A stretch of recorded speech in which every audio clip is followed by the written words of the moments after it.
Welcome back to Wild Deer Convenience Store, where the eerie quiet of this small town hides unsettling surprises. Today, Chapter 5, People Entering the Store. Anwei Li's shift takes a stranger turn. What's lurking in the aisles? Let's dive in. Chapter 5, People Entering the Store. Anwei Li had been living with her dusty curtains for 3 days. She didn't want to buy a vacuum cleaner, nor could she muster the energy to take them down and wash them. So like water flowing around a rock, she avoided the problem. She never touched the curtains. When the sun glared into her eyes, she'd pull her coat over her face in her sleep, turning it from blanket to eye mask. She hadn't even bought a comforter. The price tag scared her off. Though her clerk's salary made luxuries like comforters or vacuums feel out of reach, waking at noon that day, it hit her. No wonder some people stayed stayed in jobs like this forever. No pressure of a future, because there wasn't one. No expectations, because no one knew her. She didn't need to prove herself, no makeup or fancy clothes to signal status. When you stop wanting the world's prizes, it loses its grip on you. She could let life slip by quietly, unnoticed, until the end, a kind of living. And then there was the town library. It was no grand place, much like Wild Deer Town itself, more name than substance. Still, Anwei Li spent whole afternoons there, losing herself in books until work called. "You're here," Ep.5 said, standing as she arrived, glancing at his phone. "Come earlier next time, don't be so late." His tone was so matter-of-fact she mumbled, "Sorry," before realizing she was 5 minutes early. "Why not take over now? No one's around," Ep.5 said, already heading for the door despite the handover protocol. "Call if you need me." "Bye." Wait. Too late. He was gone, the door swinging shut, as if he hadn't heard. Forget it. No point mentioning yesterday's odd customer now. Anwei Li slipped on her blue vest and, before settling at the counter, did a quick sweep of the store, checking aisles and even the employee restroom. No customers, no staff, not even a fly. Just her. She sat, pulling a library novel from her backpack. It was about a female detective retiring to a small town. Eerily like her life, but the handsome man on the cover hinted at romance, which she disliked. 2 pages in, she scanned the empty store. Still clear. She read slowly, ears alert, half expecting someone to pop out of nowhere. No one did. She checked thoroughly this time, unlike yesterday when she missed that suited customer.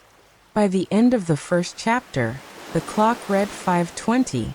Dead quiet. Business was oddly slow. Post-work and school hours.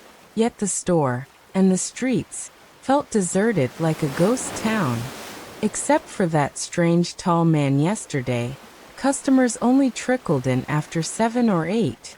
The sudden, shrill ring of the store phone jolted her, nearly knocking her off her chair. A phone?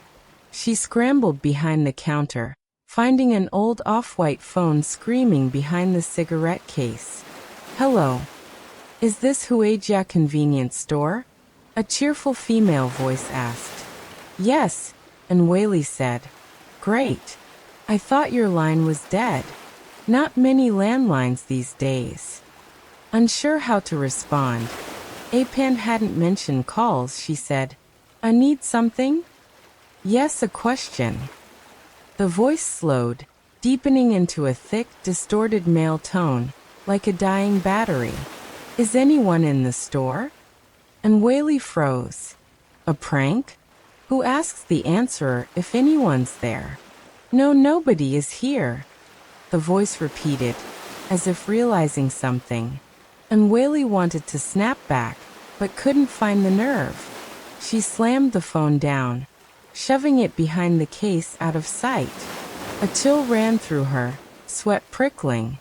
After a few minutes alone in the silent store, she calmed down. Looking down, she saw her book had fallen, likely from her jump.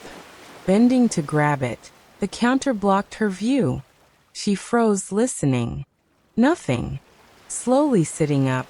No one there, as expected. Relief hit. Paranoid nonsense. If someone entered, the bell would ring. She opened her phone, tapped Apan's contact, but hung up after one ring. Just a prank call, not urgent. She texted. Someone prank called the store. Know anything about this? Dots danced. Apan replied fast. Don't worry, just ignore it. Won't it affect anything? No. He wasn't surprised. Had this happened before? Anwei Li opened her book, flipping to her page. Female detective meets handsome neighbor, she read, sighing. Please let him be the killer, or the victim. Her eyes caught the phone, now sitting on the counter, pressing her book's corner. It was impossible to miss, like it was smirking, waiting for her notice. She stared at the page, neck and face stiffening. She'd checked. No one was here. Even if someone were, they'd need to lean over the counter, reach past the cigarette case. She must have thought she put it back but didn't. It happens. Thinking you've packed everything, only to find you forgot. Swearing you finished a test, but it's blank. You said it. I didn't. Human brains fail. Still, her eyes stayed glued to the book, a question looping. Was there a cord? Why care about a cord? No cord, no call. She couldn't recall seeing one. The phone pressed the book. Had she missed the cord? Maybe the book snagged it when it fell. Frozen, trying to remember, the doorbell dinged. Her muscles twitched. She looked up, welcome catching in her throat. The woman entering looked terrified, eyes wide, as if facing something horrific. Anwei Li glanced behind her, and understood. A strange, disheveled man, gray-haired and oddly dressed, clung close, stepping in with her. End of chapter 5. Who's this strange man? What's scaring the woman? Tune in for chapter 6. Like and subscribe to unravel the secrets.